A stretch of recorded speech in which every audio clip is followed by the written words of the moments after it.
आचार्य कल्प पंडित टोडरमल जी द्वारा रचित मोक्ष मार्ग प्रकाशक ग्रंथ अधिकार 9वां मोक्ष मार्ग का स्वरूप। हम अनादि से मोक्ष मार्ग पर ही है। कौन से वाले?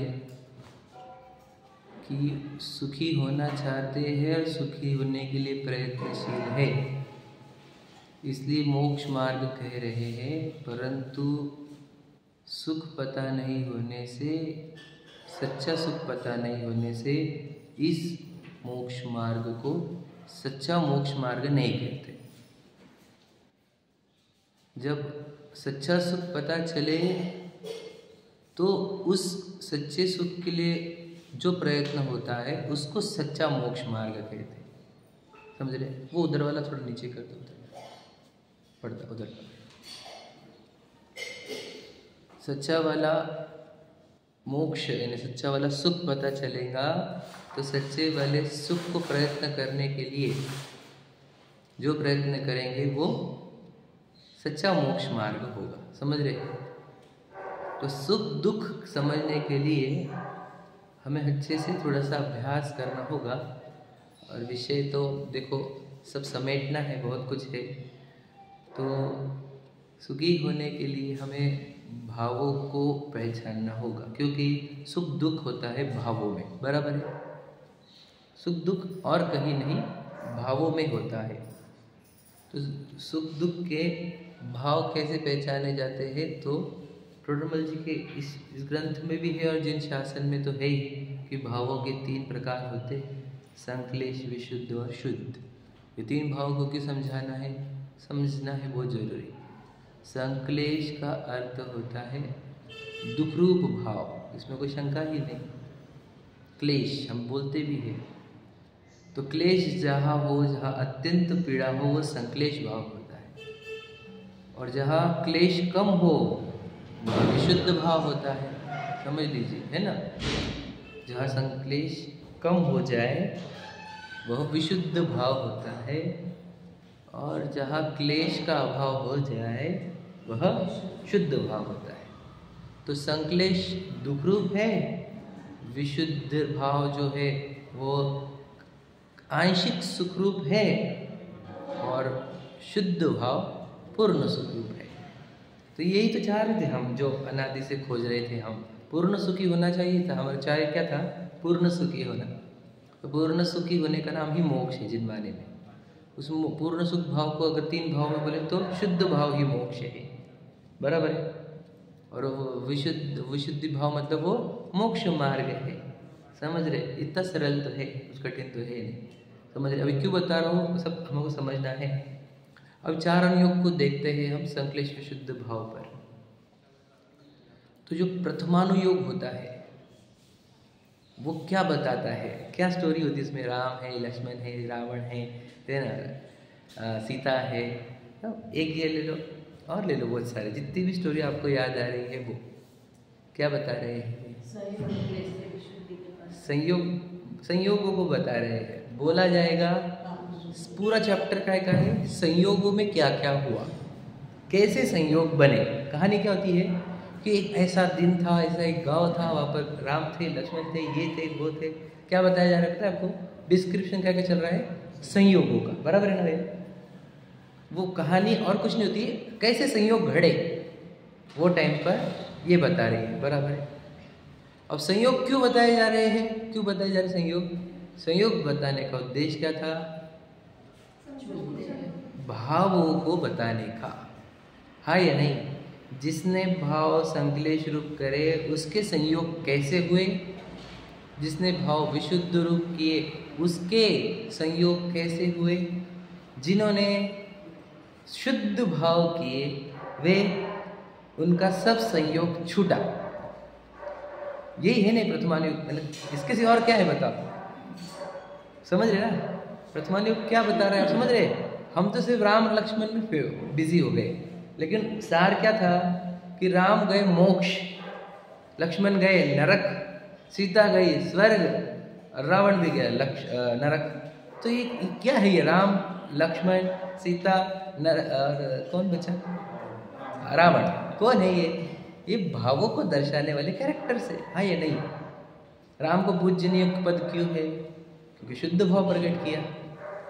हमारे में तो हनुमान जी को भी पूज्य पद है, क्योंकि उन्होंने भी शुद्ध भाव प्रकट कर लिया।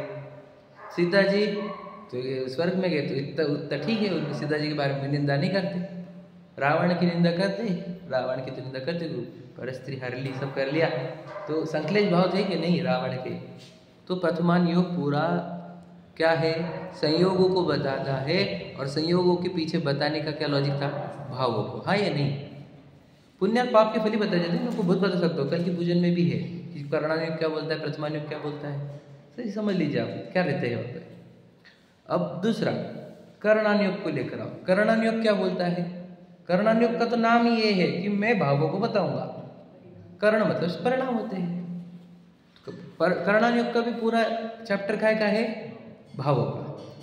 वो 14 गुणस्थान है। वो पहले 3 गुणस्थान संकलेश वाले मुख्यतः से, चौथे में थोड़ा विशुद्धि, 5वें में और विशुद्धि, 6वें से आगे शुद्धि की वृद्धि, फिर 13वें 14वें शुद्ध भाव। यही बता रहे हैं ना, समझ रहे कि नहीं? तो कर्णान योग में जो एक तो मुख्यतः से चैप्टर का है, ये मैंने बताया गुणस्थान का। अब कर्म का चैप्टर ले लो, कर्णान योग का कर्म का चैप्टर। तो कर्म का चैप्टर भी क्या बता रहा है बताओ?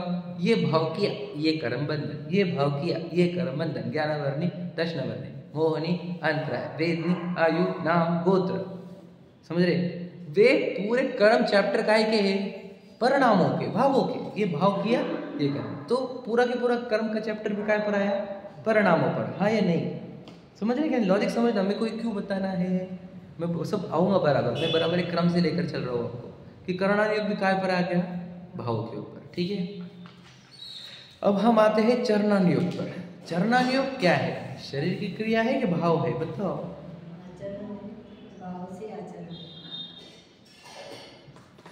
चरणान योग काहे पर है? किसी बात है कर, सब भाव पे लेकर आ जा रहे हैं। चरण योग भाव पे है कि क्रिया पर है? बताइए, चरणान योग भावों को बताता है, क्रिया को बताता है? आप बोलते जाओ, क्या बोल रहे हैं आप? आपकी लाइन स्पष्ट करो, बोलो मुझे क्या बोल रहे थे? भाव बिना क्रिया, तो क्रिया होंगी तो भाव नहीं छूटते। बिना भाव की क्रिया कैसे करें? पहले बोल रहे बिना भाव की क्रिया कैसे होगी। दूसरा लाइन आई कि क्रिया है तो भाव होंगे ही। 2 लाइन बोली ना। तो चरणान योग काहे के बारे में बोलता है, ये पूछ रहा हूँ मैं। क्रिया से भाव समझ में आएंगे, ठीक है। और बोलते जाओ, चरणान योग काहे, ये सब लाइनें मुझे काम में आने वाली है जो आप बोल रहे हो। चरणान योग काहे के बारे में बोलता है, ये बताओ। भावों का रिफ्लेक्शन बताता है, ठीक है। समझ रहे आप? तो चरणान योग में भी आप क्रिया बोलने में सबको एलर्जी हो रही है कि क्रिया कैसे बोल दे हम। समझ रहे ना? कि नहीं, अभी सिर्फ क्रिया की चर्चा है, क्रिया की चर्चा है वहां पर। बताओ है कि नहीं भैया? तो चरणान योग का भी चैप्टर कौन सा हो गया? भावों का ही। आप बोलेंगे ऐसी थोड़ी बात है, किसी किसी को बोला मंदिर जा पूजन कर, तो समझा नहीं, वो भी भाव विशुद्धि करने के लिए बोला था उसको। हाँ या नहीं? अब वो किसी को समझा नहीं भाव का चैप्टर, क्योंकि देखो स्थूल बुद्धि वाले भावों तक नहीं पहुंचते, तो वो सिर्फ क्रिया पकड़ते हैं। है कि नहीं? समझ रहे कि नहीं समझ रहे? और जब किसको क्रिया, देखो क्रिया सुधरने से क्या सुधर जाता है? The body movements is does not give any result, पुण्य या पाप। बॉडी की रिजल्ट बॉडी की एक्टिविटी में नहीं है। मैं अभी वहाँ पर गया था ना, नमोकार मंत्र सिखाने, मतलब बेसिक्स से 2 सेशन लिए थे मैंने उधर 50 ग्रेन्स। तो उनको पूछा कि समझो हमने नमोकार मंत्र बोला, तो शरीर से बोला तो पुण्य लगता है क्या पाप? तो पुण्य लगेगा, ठीक है। तो शरीर से बोलने से पुण्य लगता है क्या? तो मैंने बोला अगर पोपट बोलेगा, पोपट को बोला, सिखा दिया उसको, मिट्टू को, तो उसको पुण्य लगता है कि पाप लगता है? तो मैं बोला उसको भाव तो नहीं पता, लेकिन बोल रहा है, तो बोले बोल रहा है तो पुण्य लगेगा। बोले उसको बोले ना भाव नहीं मान, तो भाव, तो वो उनका बोलना ही था कि अगर भाव नहीं पता हो लेकिन अगर बोलते रहे तो पुण्य तो लगेगा ही। तो क्या लगता है आपको? आपका क्या उत्तर है इसके बारे में? फिर मैंने उनको बोला कि वो अगर वो रिकॉर्डर लगा दो, एक लगता है दिन भर दिन भर चलते रहता है, हम गाने गाते हैं और वो नमोकार मंत्र बोलते रहता है, तो उसको कितना पुण्य लगेगा ये बताओ। तो समझ में आ रहा है कि पुण्य पाप का खेल तो भावों से होता है। हाँ या नहीं? ये तो समझ में आ रहा है आपको?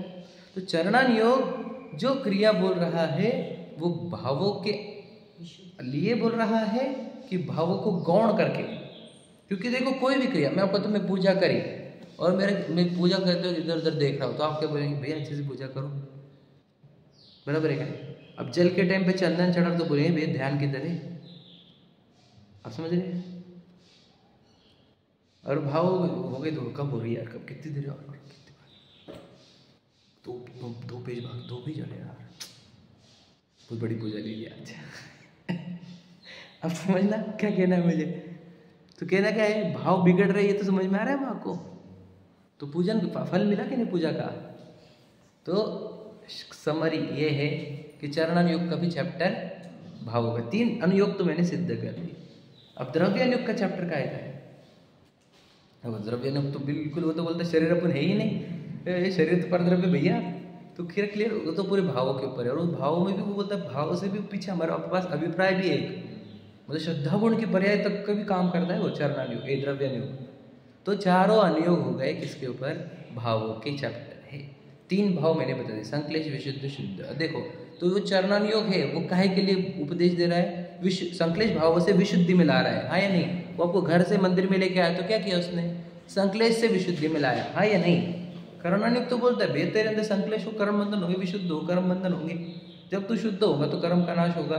ये तो कर्णानुयोग तो एक ही परिणामों को बोलता है। सुन के आ गए हम।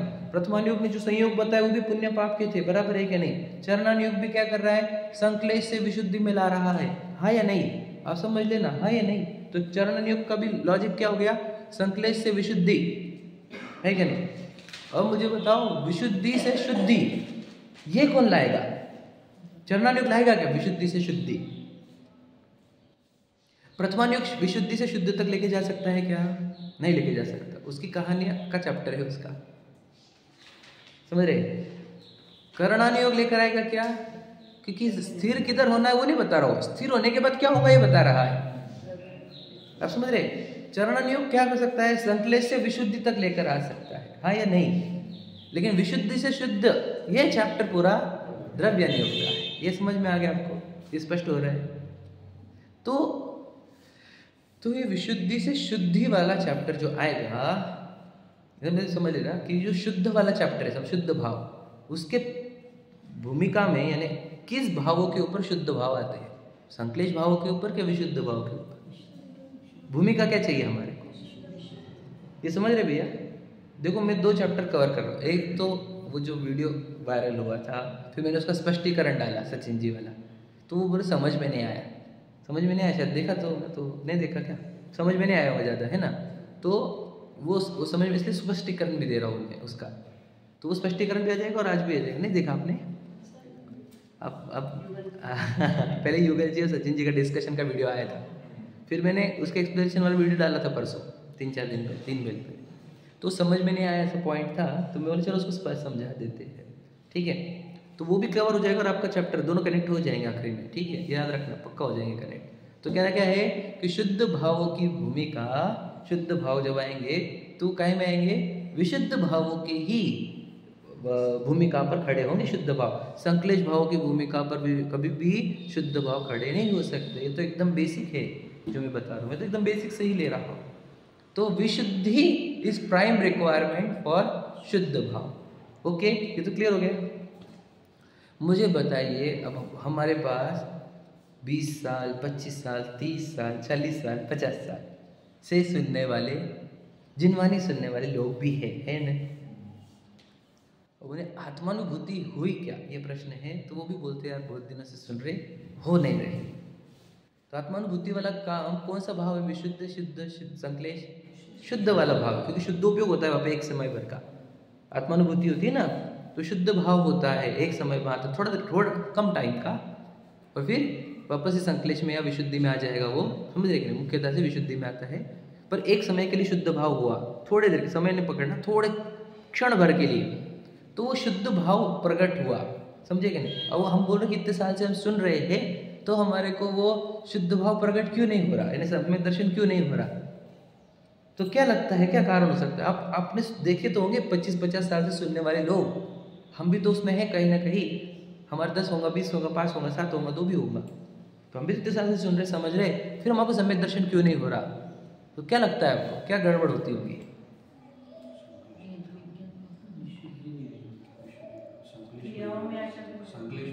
एक तो क्रिया में अटक गए वाला पॉइंट है, आप बोल रहे हैं संक्लेश में ही है ना? और क्या है, मैं ये चाहता हूँ कि आप प्रश्न पूछो इसमें, ओपन है ये डिस्कशन, और आप कंट्रीब्यूट भी करो, आपको क्या लग रहा है, आपको जो पॉइंट लग रहा है वो ऐड करो, जो नहीं समझ पा रहे प्रश्न पूछो, लेकिन आप इसमें एक्टिव बने रहो ताकि हमारे अंदर से स्पष्टता हो जाए। बहुत गड़बड़ हो रही है तो कि रो भाई कुछ भी खाओ पियो और हो जाएगा सम्यक दर्शन, ये बहुत गड़बड़ हो रही है, ये मेरे को तो बहुत रिस्की लगा है। मैं तो इसलिए सब मेरे अंदर तो पूरी क्लैरिटी करके आ गया हूँ मैं, और मैं चाहता भी था कि सबके अंदर क्लैरिटी हो इस समाज में, ऐसा हमारे को नहीं चलेगा, गड़बड़ हो जाएगी। नहीं तो मार्ग महान है ये, इस मार्ग में गड़बड़ नहीं चलेगी मुझे, मैं तो मेरी तरफ से तो खुद को क्लियर कर लूँ, बाकी जितने जिसकी योग्यता। तो बोलना ये है कि ये जितने लोग सुन रहे हैं, इतनी क्वांटिटी हमारे पास लाखों की, इस सम्यक दर्शन को प्राप्त क्यों नहीं हुए? तो इसके जो रीजंस है वो हम खोजो, इसके रीजंस क्या है? हाँ, असर भाव को नहीं समझे।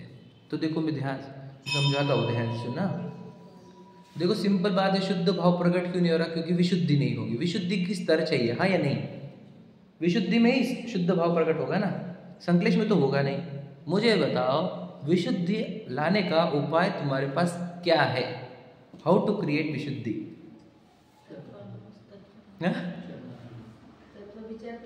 तत्व विचार करना है। ओके, तत्व विचार ही चाहिए ना सम्यक दर्शन के लिए, बराबर है, एकदम सही है ये। क्योंकि देखो सम्यक दर्शन का उपाय क्या बताया? तत्व चिंतन, तत्व विचार, यही बताया ना टोडरमल जी ने।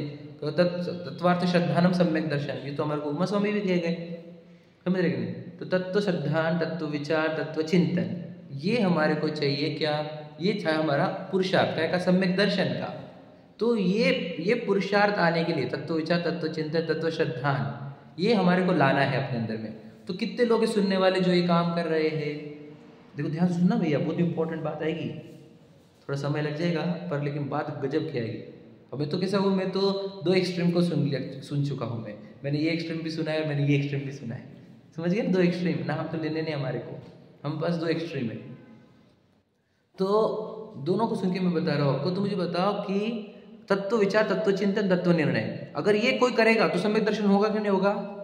क्योंकि नियम है ये, तत्व विचार, तत्व चिंतन, तत्व निर्णय करने वाले को सम्यक दर्शन होता ही होता है। ये तो नियम है, प्रकृति का नियम है, जिनवा ने बताया हुआ नियम है, इसमें कोई शंका है? तो फिर मतलब जिसको सम्यक दर्शन नहीं हुआ, इसका मतलब क्या? तत्व चिंतन, तत्व निर्णय वाले काम नहीं हुए हैं। अब तत्व चिंतन, तत्व निर्णय वाले काम क्यों नहीं हुए, ये बताओ, ये क्यों नहीं हुए?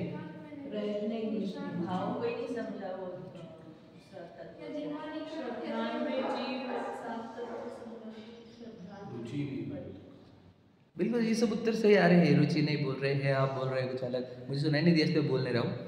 क्या लगता है आपको क्यों नहीं हुआ? तत्व श्रद्धान, तत्व चिंतन, तत्व निर्णय, ये काम क्यों नहीं हुआ?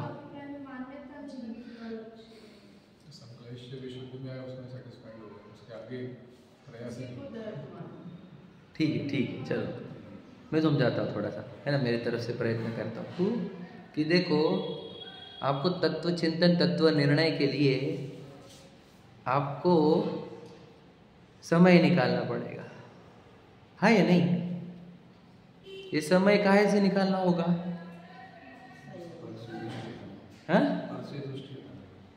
आपको संक्लेश में से हटना होगा और विशुद्धि में आना होगा, बराबर है ना? हम संक्लेश वाले स्थान पर रहेंगे तो क्या हम तत्व चिंतन, तत्व विचार, तत्व निर्णय कर पाएंगे क्या? समझ लेना बात को। तो ये क्यों बोल रहा हूँ मैं, ये भूमिका है पूरी, काहे कि यदि हम भोगों में, संयोगों में, संसार में, विषयों में यदि हम लगे हुए हैं तो तत्व विचार, तत्व चिंतन, निर्णय की कोई बात ही पैदा नहीं होती। सोचो आप यहाँ पर आए हो ना, तो आप छोड़ कर आए हो ये सब, तभी तो आप सुन पा रहे हो ये, हाँ या नहीं? संक्लेश को छोड़ कर आए हो तभी तो आप विशुद्धि में ये सब बातें सुन पा रहे हो, नहीं तो कौन सुनेगा इस बात को? समझ रहे कि नहीं समझ रहे? तो जितना जीवन में संक्लेश रहेगा उतना तत्व विचार, निर्णय का अवसर कम मिलेगा। रूल तो सही है कि नहीं? तो तत्व विचार, निर्णय के अवसर के लिए आपको ये समय कौन निकाल के देता है? तत्व विचार, निर्णय का समय निकाल के कौन देता है? ये चरणानुयोग निकाल के देता है आपको। चरणान योग ने जितना भी अपने को करने को बोला है, जो जो करने को बोला है, वो इसके लिए ताकि तू वहां से हट दलदल में से और ऐसी जगह जा जहां तेरा तू खुद का काम कर सके। कौन सा तत्व? चिंतन तत्व निर्णय का। वो मंदिर बुला रहा है तो भी, पूजन बुला रहा है तो भी, विधान बुला रहा है तो भी, स्वाध्याय करने को बोल रहा है तो भी, और बोलो पानी छानने को बोल रहा है तो भी, रात्रि भोजन त्याग बोल रहा है तो भी, समझ रहे क्या नहीं, भक्ष्य भोजन करने का बोल रहा है तो भी, अभक्ष्य का त्याग बोल रहा है तो भी। क्योंकि जब तू अभक्ष्य का भक्षण करता है तो तेरे पास मतलब संक्लेश भाव चल रहे हैं, तेरे पास टाइम टेबल्स बचे नहीं है, लिमिट्स बची नहीं है। अब तू इतना बिखरा हुआ जीव है, तुझे वो तत्व चिंतन होगा कैसे, ये बता। हाँ या नहीं? ये सब बातें मेरी जो है, मैं तो तर्क के आधार पर ज़्यादा बोल रहा हूँ। मैं आगम प्रमाण भी दे सकता हूँ, लेकिन मैं तो पहले बुद्धि के स्तर पर तो हमको पसंद आए मतलब समझ आए कि यार ये सही है। कि मुझे बताओ, अब देखो हमारे अगर नियम व्रत आदि कुछ नहीं है, ठीक है, यानी हम जीवन ऐसा जी रहे हैं जैसे कोई बंधन ना हो, ऐसा जीवन जी रहे हैं, तो मुझे बताओ आपको अवसर कब मिलेगा एकांत में बैठने के, चिंतन के अवसर कब मिलेंगे? समझ रहे क्या? इसको तो बेसिक रूल ये है ना कि एकांत में बैठकर आपको चिंतन करना होगा। बोलो क्या चिंतन में? कौन? समझ रहे क्या नहीं? 6 द्रव्य का, 7 तत्व का, 12 भावनाओं का, समझ रहे, स्वपर का, 7 तत्वों का, ये सब चिंतन से ही तो मुझे मेरी स्पष्टता आती है। तो मुझे चिंतन का अवसर मिलेगा कब? तो फिर आप बोलेंगे हमने पानी छानते बैठेगा। भैया तेरे को दिन भर थोड़ी बोला हमने, लेकिन तू पानी छानते हुए जीव देखता है, जीव देखता है तो रक्षा के भाव आते हैं, रक्षा के भावों से विशुद्धि की जनरेशन होती है, जीवों के कैसे कैसे भावों से कैसे कैसे गतियाँ होती है, तत्व ज्ञान ही तो है और क्या है। भक्ष्य भोजन से तेरे अंदर का संक्लेश कम करके विशुद्धि में लाया जा रहा है तुझे। समझ ले बात, सही है क्या नहीं? तू जब अभक्ष्य खाता है तो संक्लेश में खाता है कि विशुद्धि में खाता है, ये तो बता। संक्लेश में ही खाता है, सीधी सीधी बात है। तो तुझे विशुद्धि में लेकर आ रहे हैं। तो खान पान की मर्यादा से तुझे क्या बता रहे, इसमें जीव उत्पन्न हो गए, अभी नहीं खा सकता हूँ मैं, जीव दिख रहे उसके अंदर हमारे, और मेरे को इतनी लालसा कि मैं खाऊं। तो तुझे शुद्ध भोजन करने को कह रहे हैं, पानी छानने को बोल रहे हैं, है ना? तेरा जीवन अच्छा रहेगा तो तू ये विचार कर पाएगा कि मैं कौन हूँ, मैं कौन हूँ। तो अब बोलेंगे व्रत तो पहले थोड़ी रहते, तो 5 वें स्थान में रहते, यही प्रश्न है ना? तो अभी से क्यों बोल रहे हो व्रतों का, शुद्ध भोजन का अभी से क्यों बोल रहे हो, पानी छानने का क्यों बोल रहे हो, रात्रि भोजन का भी क्यों बोल रहे हो, सप्तव्यसन का त्याग? तो ये कौन सी भूमिका में होता है, क्या लगता है आपको, ये बता? हाँ? पहले के, चौथे के, 5वें, ये बताओ।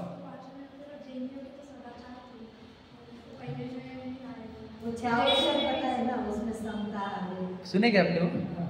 नहीं बताओ, ये कौन से गुणस्थान में होता है? सिंपल पूछे। सप्तव्यसन का त्याग पहले में, चौथे में, 5वें में? हाँ, पहले में सदाचार है और 5वें में व्रत है। पहले से ही उसका त्याग है ना? बराबर है कि नहीं? ये लॉजिक लग रहा है कि आपको? देखो मैं सप्तव्यसन करने वाला हूँ यदि, तो मैं जिनवानी के नजदीक तभी आऊंगा कि क्या लगता है आपको? समझ रहे क्या? और मैं आत्मा की बात तो सुन लूंगा क्या डीपली? तो सीधी बात हो गई। तो वो यदि कोई वहां पे त्याग करेगा तो यहाँ पर आएगा, तो पहले में ही त्याग होता है सप्तव्यसन, है ना? सही बात है कि नहीं? अष्टमूल गुण बोलते हैं जिसको। अष्टमूल गुण तो हम तो 40वें दिन देते हैं बच्चे को, और अष्टमूल गुण में भी पहले के जमाने के थे वो 5 उदंबर और 3 मकार। अभी के तो 5 अणुव्रत और 3 वो है रात्रि भोजन वगैरह, वो सब लिखे वाले जो है वो, समझ रहे हैं? तो भी तो अष्टमूल गुण हम 40वें दिन दे रहे बच्चे को, 40-45वें दिन, बात समझ रहे क्या नहीं? और फिर वो बोलते हैं, और बताया उन्होंने कि जो देव पूजा, गुरु उपासना, स्वाध्याय, संयम, तो क्या लिखे? श्रावक नहीं लिखे वहाँ पे, बोलो गृहस्थ लिखे है। मैं बहुत सोचा, जब वो बोल रहे तो मैं सोचा कि श्रावक लिखा, गृहस्थ लिखा। बोलो गृहस्थ, षट कर्माणि दिने दिने, तो गृहस्थ में संयम भी दिया, तब भी लिया है क्या नहीं? तो गृहस्थ के लिए कह दिया, सीधी सीधी बात है क्या नहीं?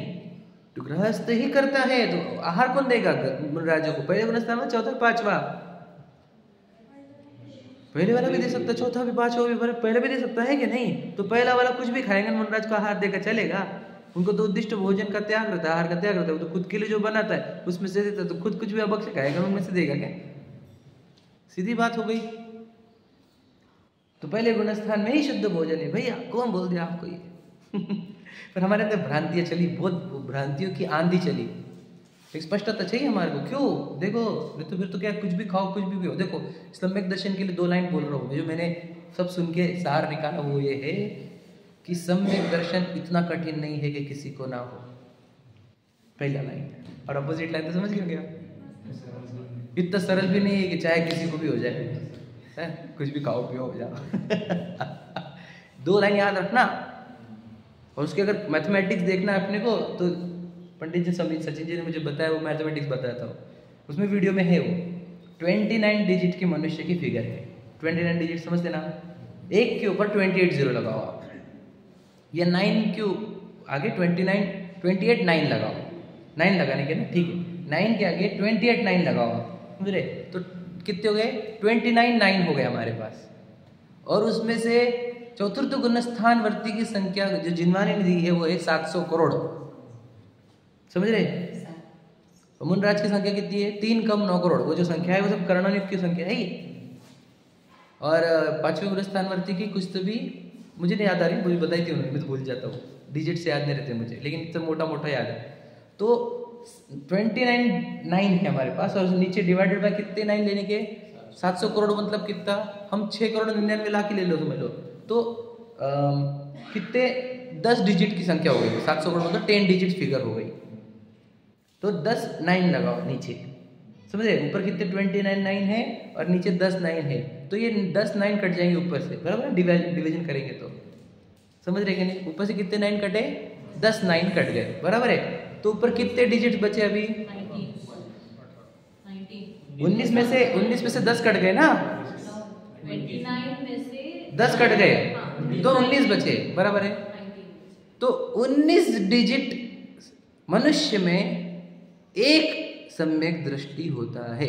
बताओ क्या कहा? समझे क्या कुछ बोला मैंने? 19 डिजिट समझते आप? इसको उन्होंने वो वर्ड भी है, क्या बोलो, शंख पंख कुछ तो वर्ड था, शंख नहीं कुछ तो वर्ड है, शंख शंख शो शंख ऐसा कुछ तो भी वर्ड है। मुझे वो बोलते ना दशक लशक कोटि दश कोटि, फिर वो चालू करते नील महानील वो करते करते शंख की एक आती है डिजिट, उसमें भी 10 शंख ऐसा कुछ तो भी रहता है। 100 शंख की डिजिट आती है एक सम्यक दृष्टि के लिए। क्या कहा था? चतुर्थ गुणस्थान होती। कठिन क्या होगा? पहली बार सुनने वाले को, मेरे को भी समझाने से पहले क्या बोल रहे हैं, कुछ भी समझाने में तो थोड़ा सोच समझ के ध्यान से इत्मीनान से सुना, तो इतने एक सम्यक दृष्टि की संख्या है। तो फिर तो हमारा तो कोई नंबर लगना नहीं, फिर तो भैया इतना अवगढ़ दिख रहा था। फिर हम लोग तो कोई संबंध ही नहीं आता, ऐसा लगेगा किसी को। मुझे भी वही लग रहा था, मुझे भी लग रहा था मेरा अपना तो गया, तुम तो बाहर हो गए, बाहर हो गए, टाटा हो गया आपने, है कि नहीं? तो फिर उन्होंने दृष्टांत जो दिया भरत लक्ष्मण जी का, वो दृष्टांत बहुत अच्छा है। मेरे को तो रोंगटे खड़े होते दृष्टांत सुन के, कि वो सब बैठे हुए थे राम और सब सभा उनकी, और बोले यार सीता कहाँ मिलेगी। तो एक दूत आया, उसने बताया सीता का खबर लग गई है, उसको रावण उठाकर लेकर गया है, और हमने सुना है कि रावण को वही मार सकता है जो इस नील पत्थर को तोड़ सके। सुना नहीं आपने? देखा नहीं शायद वीडियो देखो, बहुत इंपॉर्टेंट वीडियो है वो। तो सुबह सभा शांत, कौन मारेगा भाई रावण को? ये नील पत्थर कौन तोड़ेगा? लक्ष्मण खड़े हो गए, कहाँ है नील पत्थर बताओ। मतलब सोचो कॉन्फिडेंस, उसको मालूम मैं तोड़ सकता नील पत्थर को, तो मैं उसको मार भी सकता, मैं उसको मार सकता हूँ, मुझे मालूम है कि मैं उस रावण को मार सकता हूँ, तो नील पत्थर भी तोड़ सकता हूँ मैं। समझ गए कि नहीं समझ रहे? दृष्टांत सोचो, उस सभा में खड़ा हो गया वो, और फिर उसने नील पत्थर भी तोड़ा, रावण को भी मारा। तो सब कहानी जानते हैं हम, हाँ या नहीं? तो मुझे बता, तो ये 700 करोड़ में कौन है सम्यक दृष्टि? कौन है? तो ये कॉन्फिडेंस है कि हमारे को, अगर नहीं है तो इसका अर्थ क्या है? हम कहीं ना कहीं गड़बड़ कर रहे हैं, ये है दिक्कत। और फिर हम बोलते नहीं किसको भी हो सकता, कुछ भी खाओ पियो, फिर कैसे हो जाएगा हमारे को? उसमें नंबर वो 19 डिजिट में तुम हो क्या? वो 19 डिजिट में यदि मैं हूँ, याद रखना आप, किसके अंदर से निकला ऐसा कि वो मैं हूँ। अगर वो निकल रहा है तो समझ लेना आप सच में डेडिकेटेड हो सम्यक दर्शन के लिए। अगर निकला है तो मैं मेरे अंदर चेक करता हूँ कि मेरे अंदर निकल रहा है क्या वो। हम बोले ना, सुना भी होगा हमने क्या, भैया एक निकलता होगा जी, वो मैं हूँ। अपने को इतना कॉन्फिडेंस होना क्योंकि मैंने कोई कमी रखी नहीं है मेरे अपने आत्मा को प्राप्त करने में। मैंने जब कमी रखी नहीं है तो मुझे क्यों नहीं, फिर कौन अड़ रहा है मुझे? फिर तो सब, फिर पुरुषार्थ का तो खेल ही खत्म हो जाएगा अगर करने वाले को भी ना मिले तो। फिर नहीं हम तो कर ही रहे, तो क्या कर रहे भैया, तो खा पी भी रहे, मस्त घूम फिरो, ऐश करो, अबक से खाओ, कुछ भी खाओ, कहीं भी चलो। अभी बहुत बढ़िया सम्यक दर्शन का प्रयत्न चल रहा है। क्या चल रहा है सम्यक दर्शन का प्रयत्न? चाहिए किसको यहाँ पर सम्यक दर्शन, ये बताओ? मिला किसको वो तो छोड़ दो, चाहिए किसको? चाहिए वाले पे डाउट है हमारे को। तो 19 डिजिट कैसे क्या होगा पता, समझ रहे? 19 डिजिट उसमें तो कितने कितने को तो चाहिए भी नहीं। 19 डिजिट में से 18 डिजिट को तो चाहिए नहीं, याद रखना। मैं तो बहुत मोटी फिगर बोल रहा हूँ, मैं तो मोटी फिगर बोल रहा हूँ। बस 2 डिजिट 3 डिजिट वालों को तो चाहिए, एग्जाम्पल पकड़ लो। और उस चाहिए वाले में से जो प्रयत्न करेगा उसको वो एक बनेगा। सही है कि नहीं? तो इतना सरल भी नहीं है कि चाहे किसी को भी सम्यक दर्शन हो जाए, और इतना कठिन भी नहीं है कि किसी को ना हो। हमारे में से कोई भी कर सकता है, ये बात सच है। लेकिन वो चाहिए वैसा ही, कैसा? जो पूरी तरह डेडिकेटेड हो सम्यक दर्शन के लिए, अपना जीवन लगाने को तैयार हो। देखो सिंपल बात है कि सम्यक दर्शन वाला कार्य विशुद्धि के भावों के स्तर पर ही खड़ा होगा, भाव विशुद्धि पर ही खड़ा होगा। तो भाव विशुद्धि कैसे की जाए? तो जीव रक्षा के भाव विशुद्धि वाली होते हैं। तो जीव मर रहे अपने आप, कर्मों से मर रहे उनके, ऐसा यदि हमारा अप्रोच है तो हमारे अंदर से वो दया वाला विशुद्ध भाव खत्म हो गया है, जीव रक्षा वाला विशुद्ध भाव खत्म हो गया हमारे जीवन से। तो भावों की विशुद्धि क्रिएट कैसे होगी तुझे ये बता। और फिर इस भावों की विशुद्धि के आधार पर तत्व चिंतन वाले विशुद्धि खड़ी होती है, और उस तत्व चिंतन की विशुद्धि से आत्मानुभूति वाला कार्य होता है। तुझे यदि वो जीव दया वाला भाव विशुद्धि ही क्रिएट नहीं हो रही है, समझ रहे कि नहीं, तो फिर वो आगे की विशुद्धियां क्रिएट कहां से होगी?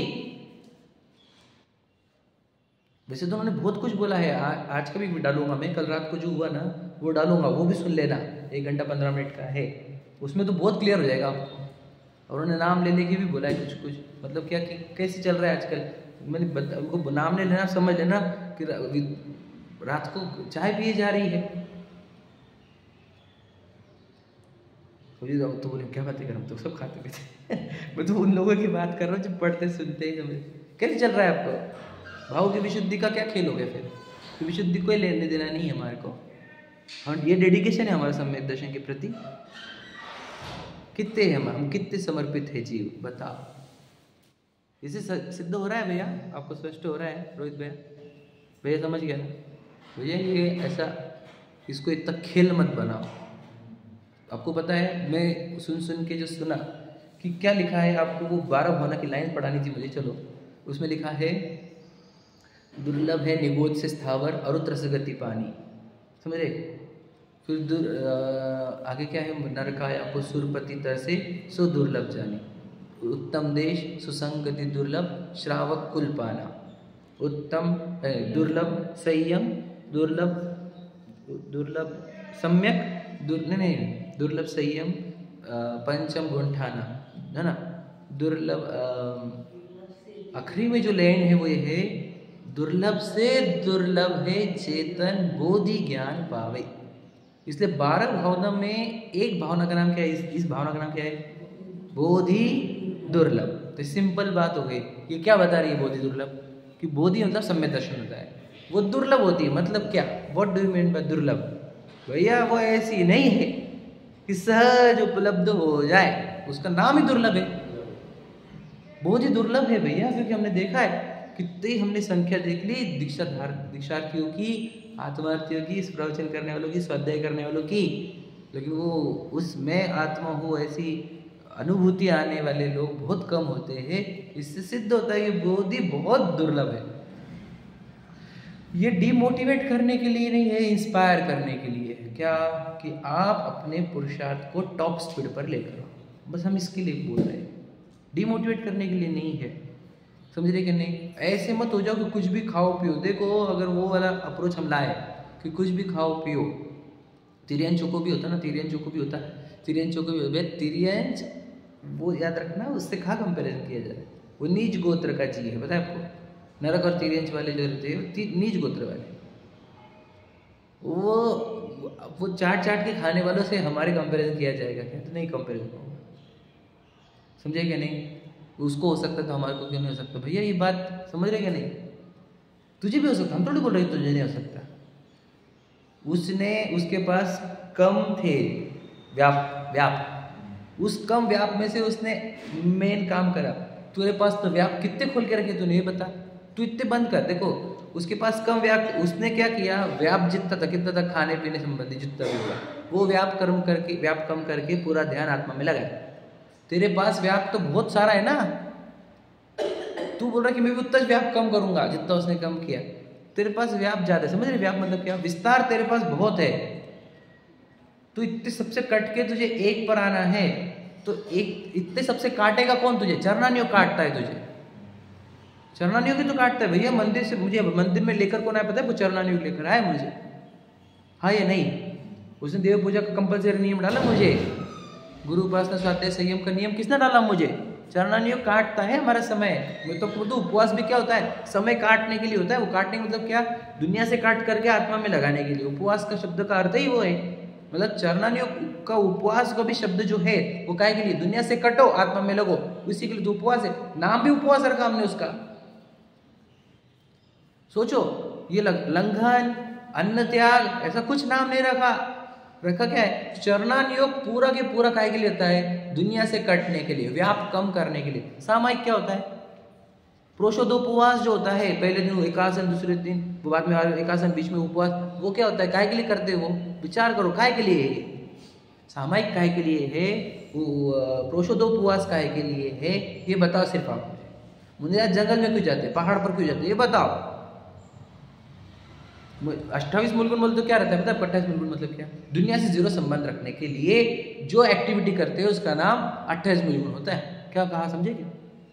ये मेरी डेफिनेशन है, ये मेरे मन की बनाई हुई, समझ रहे कि नहीं? सही है कि नहीं? दुनिया से जीरो संबंध रखने के लिए जो नियम पालन किए जाते हैं उसका नाम 28 मूलगुण है, हाँ या नहीं? वो चरणानियोग करता क्या है? आपको दुनिया से कटाता है, क्योंकि दुनिया से कटेगा तो खुद की ओर आएगा।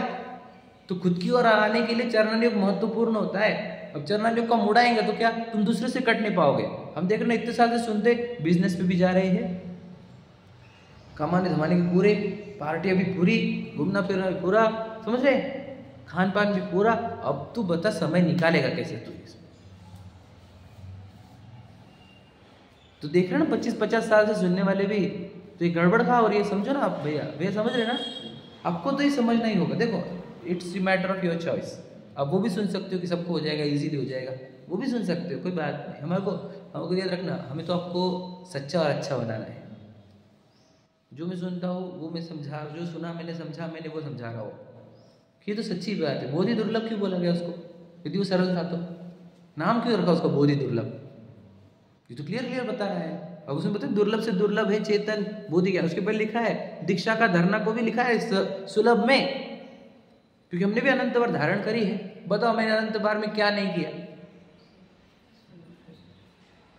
मुझे बताओ, त्याग के भी हमने एक्सट्रीम किए क्या नहीं किए? किए, समझे क्या नहीं? हम त्याग से ही होता ही नहीं बोल रहे, हम त्याग करके आत्मानुभूति करेगा तो होगा, समझ रहे क्या नहीं? तो चरणानियोग के पालन करने से आप दुनिया से कट पाओगे और कटने के बाद अपनी ओर आ पाओगे, और अपनी ओर आने से तुम्हारा कल्याण होगा, बिना शुद्ध भाव होंगे। तो संक्लेश विशुद्ध भाव से मैं क्यों लेकर आया, समझ में आपको? चरणानियोग करता क्या है? आपको संक्लेश से विशुद्ध में लाता है। तो मंदिर बोर होता तो संक्लेश पसंद है तुझे, पूजन भक्ति बोर होती तो संक्लेश पसंद है, तुझे स्वाध्याय बोर होता तो संक्लेश पसंद है। और तुझे स्वाध्याय लाने को बोला नहीं था हमने, तुझे स्वाध्याय को आने को नहीं बोला, विशुद्धि में आने को बोला है। तुम इतनी विशुद्धि खड़ी नहीं करते, फिर तुम बैठते नहीं ध्यान से, तो तुमको कभी कुछ भी समझता नहीं, रत्ती भर भी। इतनी विशुद्धि लाई किसने तुमको? दुनिया से तुमको बोला हिलने का भी नहीं, आदर से बैठने का, मोबाइल भी बंद रखो, ये भी करो। ये क्या कर रहे हैं हम? आपके अंदर संक्लेश उत्पन्न होने नहीं दे रहे, ताकि विशुद्धि बनी रहे और उस विशुद्धि में आत्मा की बात सुनाई जा सके। सही है कि नहीं? तो ये कितना उपकार है हमारे को। सोचो ये मंदिर ना होता, विचार करो, सिर्फ मंदिर को गायब करो हमारे जीवन से, न स्वाध्याय चलता, न हम आत्मा सुनते, न कुछ होता। विचार करो तो किसने किया? ये मंदिर बनाने का काम कौन करता है बताओ? ये चरणान योग कराता है, वो ये लोगों को जुड़ाता है, सब करता है बाकी, ताकि आप कैसे भी करके अपनी सच्चाई सुन सके कि आप हो कौन। आप शुद्ध चैतन्य सत्ता हो, अनंत गुणों के पिंड हो, समझ रहे, महान पदार्थ हो, और फिर आप वो सुन नहीं रहे हो। और सुन क्यों नहीं रहे हो बताओ? क्योंकि विशुद्ध भावों से हटकर संक्लेश भाव में दिन भर रहते हो। समझ में आ गया ना? कठिन है, कोई प्रश्न हो तो पूछना सच में, नहीं तो कैसा हो जाएगा? बोलो। किसे? हाँ, विशुद्ध भाव में ही है। तो हमने विशुद्ध भाव के भूमिका पर शुद्ध भाव खड़ा होगा, ये तो हमने पहले से ही स्टार्ट में ही बोल दिया। विशुद्ध भाव धर्म नहीं, वो तो हमने बता दिया। वहाँ पर तुम्हारे क्लेश कम हुए हैं। मैं एक और बता, इसमें बहुत कुछ खोला जा सकता है, मैं बहुत डीपली सोचता हूँ, तो मैं आपको क्या क्या बताऊँ? सिंपल बताओ। देखो, सम्यक दृष्टि को क्या लिखा हुआ? देखो, सुख, सम्यक दृष्टि का सुख कितना कहा था आपको? क्या लिखा तीसरे ढाल में? सो इंद्र नाग नरेंद्र वा अहमिंद्र के नाही कयो। ये लाइन लिखी है नहीं? ये तीसरे ढाल की, चौथे ढाल की? तीसरे ढाल की होनी चाहिए। देखो लाइन बोलो, इसके पीछे की लाइन किसको याद है क्या? तीन अखत जो का आनंद लयो, नहीं वो तो मुनराज की लाइन, छठवीं डाल की शायद वो। ठीक है, ठीक है, ठीक है, वो छठवीं डाल की है। लेकिन तीसरे डाल में भी लिखा, देखो, तीन लोग तीन काल माही नहीं दर्शन सो सुखकारी। ये लाइन लिखी वाली, समझ रहे? तो समझ, दर्शन तो सुखदायी है, तो सुख आया कहाँ से बताओ? विशुद्धि भी पूरी आई और बाद में शुद्ध भाव भी प्रकट हुआ, तो सुखदायक का होगा विशुद्धि और सुखदायी। देखो सिंपल, तो मंदिर में अच्छा लगता है आजकल, हमारा लगता है मंदिर में स्वाध्याय में अच्छा लगता है, तो विशुद्धि अच्छी लगती कि नहीं? जब कशा थोड़ी घटी तो अच्छा लग रहा है, तो घटेगी पूरी तो कितना आनंद आएगा, सीधी बात है। तो जहाँ कषाय बढ़ती है, इच्छा बढ़ती है, राग द्वेष बढ़ते, तुझे वहाँ पसंद आ रहा है, इसका अर्थ तुझे भावों की पहचान हुई नहीं है अभी। मैंने आपको बताया चारों अनुयोग भावों को ही बताते हैं, सब खेल भावों का है और कुछ नहीं है भैया। चारों अनुयोग बताए ना, स्टार्ट में बता दिए मैंने, 3 भाव से स्टार्ट किया, 4 अनुयोग बताए, और फिर अब मैं आपको ये बता रहा हूँ कि चरण अनुयोग हमारे को द्रव्यानुयोग तक लेके जाने में सहायता करेगा। और द्रव्यानुयोग से आप 6 द्रव्य सुनकर जी द्रव्य को सुनेंगे, 7 तत्वों को सुनकर जी तत्वों को देखेंगे, आश्रव बंध को दुख रूप हे रूप देखेंगे, समझे कि नहीं? समुद्र निजरा मोक्ष को उपादेय रूप देखेंगे, तो तुम्हारे को आत्मा का सिद्धांत होगा कि मैं आत्मा हूँ, मुझे आश्रव बंध नहीं करने। तो बताओ चरणानुयोग छुड़ाता कहाँ से आपको? बताओ, आश्रव बंध से छुड़ाता है। शुद्ध भोजन करने को बोल रहा है, मतलब क्या बोल रहा है बताओ? खाने का तीव्र राग जो संक्लेश भाव है उसको छुड़ाया जा रहा है हमसे, हाँ या नहीं? तो सिर्फ खान पान को ही हम क्रियाकांड बोलते, शुद्ध खाने को ही क्रियाकांड बोलते, पानी छानने को क्रियाकांड बोलते, समझ रहे? कि क्रियाकांड क्रियाकांड, भैया मंदिर आना भी क्रियाकांड है, पूजन करना भी क्रियाकांड है, बोलो, और दुकान जाना भी क्रियाकांड है, बच्चों को संस्कार देना भी क्रियाकांड ही है। ये सब वो क्रियाकांड नहीं लग रही, क्रियाकांड को क्रियाकांड बोल रहे, जो तो मोक्ष मार्ग में सहायता करेंगे वो उसको तो क्रियाकांड बोल उड़ा रहा है, फिर दिन भर तू लौकिक कार्य में लगा रहता है, वो क्रियाकांड नहीं है, वो भी तो क्रियाकांड ही तो है। और फिर वो तो बाधक है सब मोक्ष मार्ग के, समझे कि नहीं? वहाँ पर तो आत्मा नाम का वचन भी सुनने को नहीं मिलेगा, यहाँ तो भी आत्मा नाम का वचन सुनने को मिलेगा, तो यहाँ तो आत्मा को ऐसा विचार तो कर पाएगा, है कि नहीं? अब स्पष्ट हो रहा है ना? कोई क्लैरिटी, अब कोई बचना नहीं चाहिए हमारे अंदर डाउट कि भाई सम्यक दर्शन के लिए क्या चाहिए? पात्रता, देखो सिंपल पात्रता है उसकी, समझे कि नहीं? कि मुझे आत्मा चाहिए, ऐसी तीव्र भावना होनी चाहिए, मैं कौन हूँ मुझे समझना है, ये भावना। और जिसके अंदर ये तीव्र भावना है उसके जीवन में समर्पण आता है, उस समर्पण में वह ऐसे कोई भी कार्य नहीं करता जिससे आत्मा प्राप्त ना हो, सिंपल बात है। और वो काम करेगा जिससे सम्यक तो प्राप्ति हो, यानी स्वरूप की प्राप्ति हो। तो ये हो गया चरण अनुयोग, यही हो गया क्रियाकांड। वो वाले काम नहीं करता। क्या अगर मैं सोचो अन्याय में चला जाऊँ तो मुझे आत्मा प्राप्ति होगी क्या? अन्याय के विषय भोगने लग गया, जिसको गवर्नमेंट नहीं बोल रही वो कर रहा हूँ मैं, अनैतिक कर रहा हूँ, जिसको समाज नहीं बोल रही ये करने को वो काम कर रहा हूँ, जिसको हेल्थ और जिनवानी बोल रही है, डॉक्टर भी बोल रहे मत खाओ, वो खा रहा हूं मैं। तो मेरे अंदर क्या हो रहा है? अन्यानी का पक्ष मतलब क्या बताया जा रहा है? भावों में संक्लेश है, तीव्र कषाय है, तभी तो मर्यादा का उल्लंघन हो रहा है। अब जब मर्यादा का उल्लंघन ही करने पर तू लिया है तो तुझे आत्मा थोड़ी प्राप्त होने करना चाहिए, क्योंकि संक्लेश भावों में थोड़ी आत्मा प्राप्त होने वाली है। ये समझे कि नहीं समझे? मुझे बताओ अमीरी क्यों चाहता है जीवन में? तो हमेशा बोलता हूँ क्यों चाहता है अमीरी? क्योंकि गरीबी में उसको संक्लेश दिखता है, मिलता नहीं ना टाइम पे खाने पीने को, लोग झटकारते हैं तो संक्लेश क्रिएट होता है। तो पैसा क्यों चाहिए? संक्लेश कम करने को ही।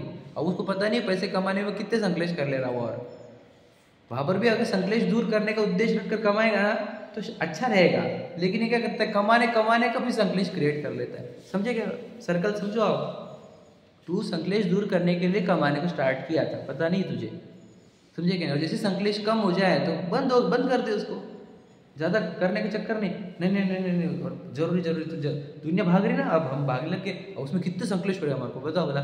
संक्लेश घटाने के लिए कमा रहा था, अब संक्लेश बढ़ाने के लिए कमा रहा है। बता कि सीधी मतलब कितना सिंपल फंडा है। समझते ही नहीं लोग, समझते नहीं तो समझाना क्या है? वे समझ रहे। हमारे को अपने जीवन में सत्य की प्राप्ति हो, इसके लिए हम समर्पित होने चाहिए। सिंपल बताओ आपको, ये पूरी दुनिया आपसे झूठ बोल रही है, ना आपकी मनुष्य शरीर हो, ना आपकी पत्नी बच्चे हैं, ना आपके गाड़ी बंगले हैं, ना आपका ये शरीर है, ना आवाज़ है, समझ रहे? ना प्रसिद्धि, ना प्रशंसा है, ये सब है पुद्गल के खेल, इनमें ना ही हमारो मेल। समझ में आया?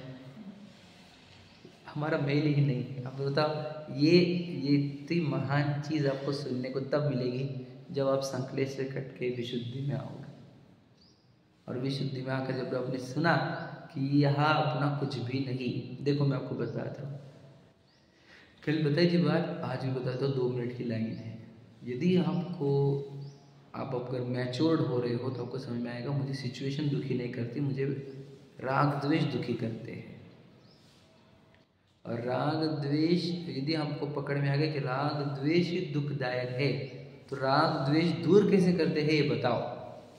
पता है कि देखो, अमीर जितने भी आपके जीवन में जितने भी अपने टेंशन में लोग देखे वाले हैं उनको याद करो, जो रोते हैं, चिल्लाते हैं, गुस्सा कर रहे हैं, है ना, परेशान है, ऐसे लोगों को याद करो। वो 2 टाइप की फीलिंग में दिखेगी आपको, तो राग में या द्वेष में। देख लेना आप, खुद की ही लाइफ भी रिमाइंड करके देख लेना। चाहिए होगा, दूर करना होगा कुछ तो भी, गरीबी दरिद्रता हो, कोई व्यक्ति हो, पैसा हो, प्रसिद्धि हो, चाहिए या दूर करना है।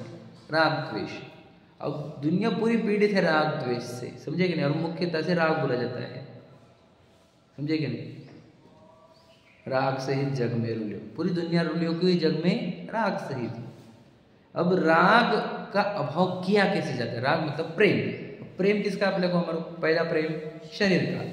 वो लोग बोलते ना कि बच्चे को कंधे पे रखा बंदरिया ने, फिर सिर पे रखा और बाद में उसी के ऊपर आ गई। सुना गया ये? सुना आपने? पानी में, समझ रहे कि नहीं? तो बच्चे के ऊपर क्यों रखा? शरीर का प्रेम तो भैया सबसे ज्यादा। तो शरीर का प्रेम इतना क्यों है हमारे को? बोलो। क्योंकि हमारे को ये भ्रम हो गया है कि मैं शरीर। ये भ्रम तोड़ने वाला कौन है? जिनवानी है। वो बोलते हैं अजीत तत्व तो है, मिट्टी की बनी हुई, पूर्व कर्मों ने बना के दी हुई है। जैसे ही हमारे अंदर ज्ञान में जाता है, हमारे अभिप्राय में जाता है कि अरे मिट्टी का संयोग है टेम्पररी, उसका जो प्रेम घटता है उससे राग द्वेष घटते हैं, और उस राग द्वेष घटने से आनंद जीवन में क्रिएट होता है। और ये राग द्वेष पूर्ण अभाव होना, उसी का नाम अरहंत दशा है, उसी का नाम सिद्ध दशा है, उसी का नाम मोक्ष है, उसी का नाम भगवान। बताओ, कुछ बाकी तो रहा नहीं। हो गया पूरा चैप्टर हमारी तरफ से। आपको भी शरीर का प्रेम कम करना होगा तो उसके लिए क्या करना होगा? आत्मा पहचानो कि मैं आत्मा हूँ, और ये शरीर अपन नहीं, ये संयोग है। मेरे हाथ में रहते तो मैं और से संयोग बनाता है मेरा। मैं तो ऐसा बना था ना, क्या बताओ आपको। पर हमारे हाथ में है क्या? कोई चेंज कर पा रहा है क्या संयोग को? अच्छा, रुका के बता सकते कि संयोगों को? आज के दिन की गारंटी कौन लिख के देता मुझे? इन संयोग में हमारा किंचित चलता नहीं, उन संयोगों के लिए मैं जीवन जीव मेरा, समझे कि नहीं? और ये संयोग भी ऐसे नहीं है, ये पनिशमेंट है। ये संयोग फालतू में नहीं है, पनिशमेंट, एज अ पनिशमेंट मिली हुई चीज़ है वो, समझे कि नहीं। आत्मा में नहीं रमने की पनिशमेंट होती है शरीर का मिलना, और पनिशमेंट से प्रेम करना चाहिए क्या? पनिशमेंट का प्रेम, वाह, संसार का चित्र बनाओ, उसके लिखो पनिशमेंट का प्रेम, भैया है कि नहीं। जरा भारी चेहरा हमारा, मेरे को तो प्रेम होगा उससे। तो चेहरा क्यों मिला, ये शरीर गंदा वाला शरीर क्यों मिला, हड्डी मांस चमड़े का शरीर क्यों मिला?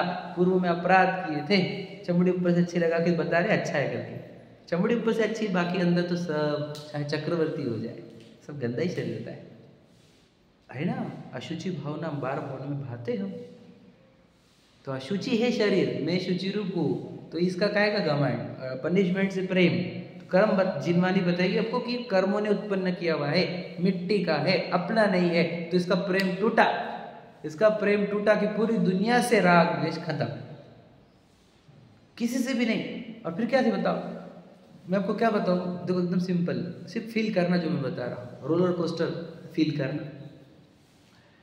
पूरे कर्मों ने ये शरीर बनाया, पुराने कर्मों ने, ये कब लेकर जाना है वो डिसाइड कर रहे हैं, किसको साथ में रखना वो डिसाइड कर रहे हैं, किसको दूर करना वो डिसाइड कर रहे हैं।